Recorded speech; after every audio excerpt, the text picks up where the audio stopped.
Полицейские отметили свой профессиональный праздник, и когда в Северной Осетии ожидается похолодание. Об этом и многом другом расскажем прямо сейчас. В эфире новости на телеканале «Осетия». В студии Елена Черенкова. Здравствуйте. И коротко о главном. Свой профессиональный праздник завтра отмечают сотрудники внутренних дел. Сегодня лучшие полицейские получили награды и почетные грамоты из рук министра Михаила Скокова и главы Вячеслава Битарова. Во Владикавказе завершается строительство технопарка «Кванториум». Инновационный центр планируют открыть в конце месяца. Постигать азы науки будут около 800 детей.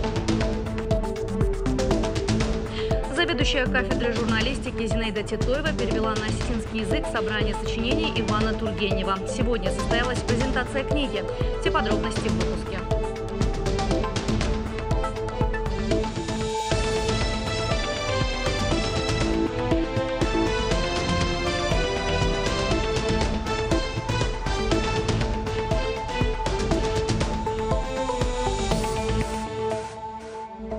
Лучших сотрудников Министерства внутренних дел чествовали сегодня в Остинском театре. Празднование приурочили к профессиональному празднику, который отмечается 10 ноября.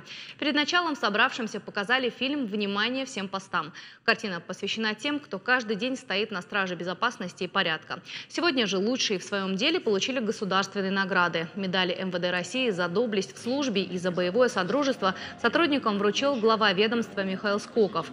Также отличившиеся получили почетные грамоты и благодарности. А за образцовое исполнение служебных обязанностей полковнику полиции Альберту Сабанову вручили наградное оружие «Кортик». Поздравить полицейских с профессиональным праздником приехал и глава республики Вячеслав Битаров. Он отметил, что на их плечах лежит важная стратегическая задача – укрепление законности и правопорядка. Помимо обеспечения правопорядка, мы в этом году провели большую работу во главе с министром внутренних дел Михаилом Ивановичем Скоковым, построив и сдав республике, нашим гражданам 3 грандиозных проекта. Хочу особо за это вас поблагодарить. Желаю вам крепкого здоровья, спокойных дежурств, благополучия и мира вашим семьям. Спасибо вам.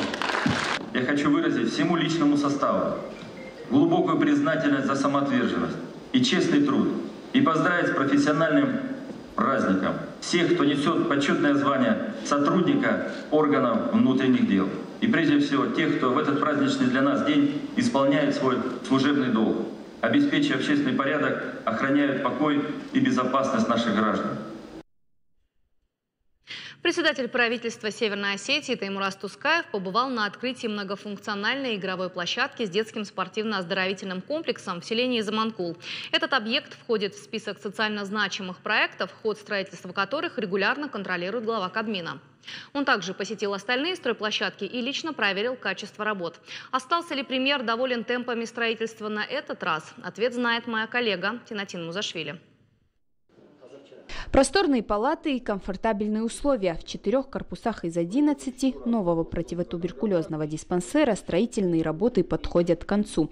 Остались лишь мелочи, их устранят в ближайшие дни. Уже на следующей неделе больницу начнут оснащать. Новая медицинская мебель и оборудование поэтапно установят в профильных отделениях. Конечно, доволен за такой короткий срок. И столько поднять корпусов, и самое главное, качественно. Конечно, доволен. Не только я доволен, и мои сотрудники довольны. Наши пациенты довольны. Они же видят, что для них мы стараемся. И если раньше были какие-то эксцессы с ними, они сейчас притихли. Они ждут перехода, переселения в хорошие человеческие условия. Таймураз Тускаев побывал и на строительстве физкультурно-оздоровительного комплекса открытого типа на набережной реки Терек. Здесь уже установили тренажеры, осталось лишь убрать строительный мусор и устранить незначительные недочеты. Подрядчики планируют сдать объект до конца следующей недели. Далее школа на улице Весенней. Здесь масштабы строительства действительно удивляют. Общая площадь возводимого здания составит 4500 квадратных метров. Школа расположится на территории в 7 гектаров. Председатель правительства посетил и строящиеся учебные заведения в районах республики. После Теймур Астускаев побывал и на открытии многофункциональной игровой площадки на 800 квадратных метров с детским спортивно-оздоровительным комплексом в Заманкуле. Уверен, что это небольшое, скромное событие даст импульс социально-экономическому развитию и правобережного района, и вашего замечательного села, которое славится добрыми, умными, патриотичными людьми. Еще одним пунктом программы поездки премьера стали новостройки в Беслане. Из аварийного жилья сюда переселят 50 семей. Республика участвует в программе переселения из ветхого жилья не первый год. За последние 9 лет более 5000 жителей республики обрели собственное жилье. Вот в этом году наша республика бы не участвовала, наверное, в этой программе, потому что по всей стране в этой программе участвует всего лишь 10 субъектов. Если вы помните, в своем послании глава республики сказал, что нужно сделать все необходимое для того, чтобы люди, чьи дома были признаны аварийными до 2012 года, имели возможность получить благоустроенное жилье в 2018 году. Мы этот посыл услышали. Совместно с районными администрациями, совместно с правительством, естественно, все отрабатываем. Я думаю, отработаем на 5. Одним из пунктов рабочей поездки стал и Дом культуры в Чекале. Уже приводят в порядок зал, сцену, гримерки. Когда все будет готово, сюда переедут все творческие кружки, которые сейчас пока что вынуждены снимать помещение. Сегодня, говоря о развитии экономики, мы часто упускаем такую основополагающую философию, которая заключается в том, что основа развития – это образовательный уровень наших граждан. Образование начинается с дошкольного возраста, со школ, и на системной основе мы хотим сегодня выстроить систему, которая позволит подготовить высокообразованного, нравственно крепкого молодого человека, который завтра состоится сам, как хороший специалист, как хороший инженер, как хороший врач, а в целом создадим сообщество людей, которые объединены одной целью развития своей республики. Вот это наша основная цель, и на это направлены все усилия власти, как республиканского, так и муниципального уровня. В завершении поездки председатель правительства побывал в уже работающем новом спорткомплексе в Дигаре. Центр пользуется популярностью среди местных жителей. Как отметил глава Кабмина республики, результатами проведенной работы он доволен. Динатин Музашвили, Заур Кодзаев. Новости Осетии. Победителей регионального этапа конкурса «Доброволец России-2018» наградили в Доме правительства. Вице-премьер Ахсарбек Фадзаев вручил победителям дипломы и ценные подарки. Всероссийский конкурс «Доброволец России-2018» – социальный лифт для волонтеров. Это ключевое событие года добровольца. Всем ребятам, кто занял первые места в очном этапе, предстоит еще пройти заочный всероссийский этап, по итогам которого сформируют окончательный лист конкурса. С 10 по 25 ноября проведут народное голосование. Также свою оценку даст жюри, в состав которого войдут лидеры крупных благотворительных фондов, некоммерческих организаций и руководителей учреждений. Проекты победителей будут участвовать в федеральном этапе конкурса, который пройдет 5 декабря в Москве. Я очень рада, я не ожидала того, что я займу первое место, но, правда, я очень рада за лагерь «Орленок». Там мы тоже готовили эти проекты, учились их писать, и таким образом я написала вот этот свой проект, за который вот получила первое место. Речь шла о передвижном музее, по которому я работала. Мы отправлялись в школы и рассказывали о культуре Осетии, о достопримечательностях ее. Вот. И об этом я просто рассказала. В региональном отделении партии «Единая Россия» избрали делегатов, которые представят Северную Осетию на 18-м съезде в Москве. Он пройдет в декабре. Ежегодно там определяют приоритетные задачи партии и подводят итоги проделанной работы. Республике тоже есть что показать. По словам руководителя регионального отделения «Единой России» Тимура Артабаева, в этом году в рамках проекта «Комфортная городская среда» привели в порядок 43 дворовые территории и 12 общественных пространств. Всего на работы потратили более 170 миллионов рублей. Это почти на 12 миллионов больше, чем в прошлом году. В частности, проект комфортной городской среды очень хорошо у нас в республике реализуется. Вы это видели на примере набережной у гостиницы «Владикавказ». Сейчас идет реконструкция нашего центрального парка. Придомовые территории у нас есть такие, которые можно гордиться. Я даже думаю, очень качественно все сделано. Поэтому покажем нашу работу, поговорим с руководством партии о том, что, быть может, нам увеличили финансирование на следующий год, чтобы побольше таких объектов на радость нашим горожанам, жителям республики, чтобы мы отремонтировали, построили новое. Государственные награды сегодня вручили военнослужащим 58-й армии. Их получили 15 человек. Они с честью, отвагой защищали интересы России в Сирийской Арабской Республике. Награждение состоялось во время заседания военного совета. Оно проходит каждые 3 месяца. В этом году собрание было заключительным. Сегодня же отметили лучшие соединения и воинские части по результатам прошедшего года. Также военные подвели итоги работы каждого соединения. В 2018 году было много проведено мероприятий оперативной боевой подготовки с участием всех соединений воинских частей нашей армии. Каждый военнослужащий получит свою персональную оценку, и каждое соединение воинская часть будет поощрено и награждено командующим 58-й армии. Центры образования цифрового и гуманитарного направления, а также Центры опережающей профподготовки создадут в следующем году в Северной Осетии. А еще обновят материально-техническую базу школ и создадут условия для учебы для детей с ограниченными возможностями здоровья. По результатам конкурсного отбора 6 заявок Министерства образования и науки Северной Осетии одобрены на федеральном уровне. На эти проекты Министерство просвещения России выделит республике 281 миллион рублей. За счет средств планируют, например, в коррекционной школе-интернате для глухих и слабослышащих детей оснастить кабинеты психолога, дефектолога, логопеда современным оборудованием, коррекционно-развивающими и дидактическими средствами. Для ряда школ будут приоритетные компьютеры, программное обеспечение и презентационное оборудование, сообщила пресс-служба республиканского ведомства. Будущих инженеров будут готовить с юного возраста. Во Владикавказе скоро откроется детский технопарк «Кванториум». Занятия для ребят от 7 до 18 лет будут проходить по новым интересным направлениям. Это хай-тек-лаборатория, промышленный дизайн, аэрокванториум и многое другое. Комплекс распахнет свои двери для учеников уже в начале декабря. Что самое важное, обучение новейшим технологиям будет проходить абсолютно бесплатно. Как попасть в «Кванториум», выясняла моя коллега Алана Тамаева.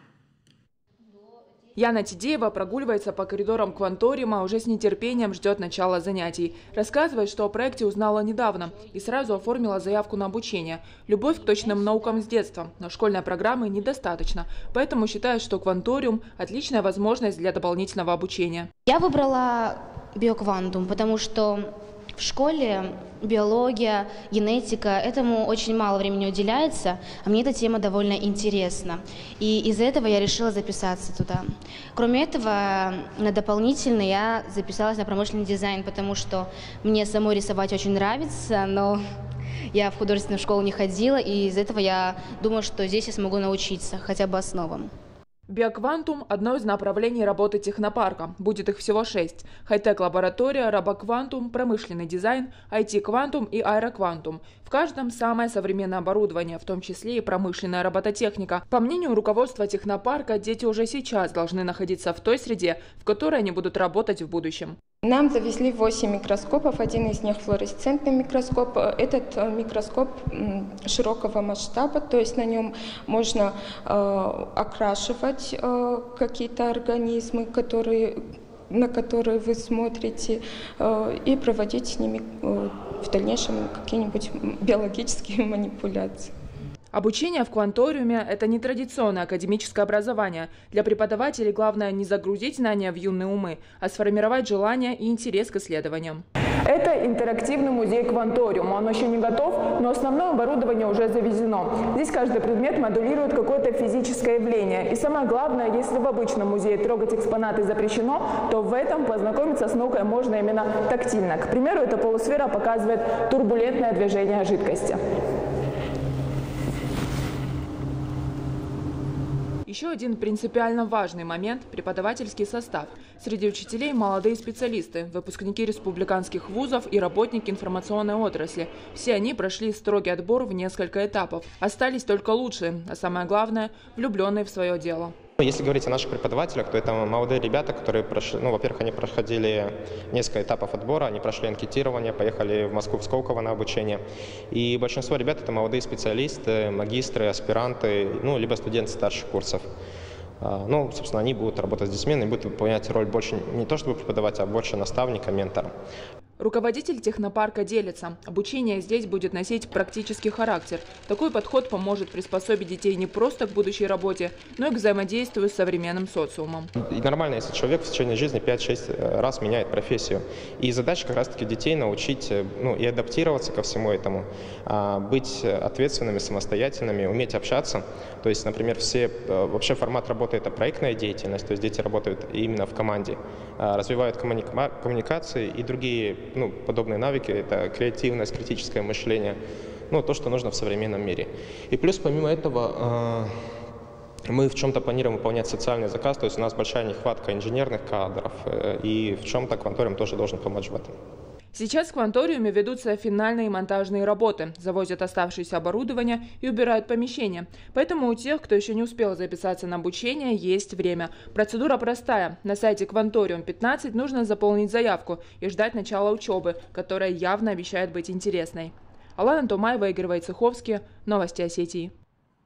Как правильно заключать договоры и защищать свои права? Об этом рассказали на семинаре по финансовой грамотности специалисты управления Роспотребнадзора. Участники – представители общественных организаций, предприниматели, сотрудники прокуратуры и члены молодежного парламента республики. Семинар прошел в виде диалога. Собравшиеся могли задавать вопросы. В основном их интересовало, насколько необходимы дополнительные услуги, которые часто предлагают во время получения кредита. Специалисты отметили, что в таких случаях заемщику должны предоставить полную письменную информацию о предлагаемых услугах. Представители управления Роспотребнадзора говорят, что по статистике рост писем с обращениями о помощи с каждым годом увеличивается. В этом году в ведомстве помогли нескольким людям защитить свои права и вернуть потерянные деньги. В планах у организаторов проводить такие семинары чаще. Хотелось бы, конечно, как можно больше вовлекать в это молодежь нашу, потому что им жить, и им необходимо просвещаться, знать свои права, знать свои возможности, не попадать в долговые ямы. Считаем, что это принесет пользу, наше взаимодействие с организациями, и очень на это надеемся. Заведующая кафедрой журналистики СОГУ, заслуженный работник образования Зинаида Титоева представила сборник произведений Ивана Тургенева, переведенный на остинский язык. Сегодня книгу презентовали в научной библиотеке. В сборник вошли такие произведения, как «Муму», «Два помещика», «Ася» и другие. Тираж книги – 300 экземпляров. На творческую встречу пришли друзья и коллеги Зинаиды Хасанбековны. Мероприятие приурочили к 200-летию со дня рождения Тургенева. Его произведения перевели уже на многие языки, и теперь труды писателя есть и на осетинском.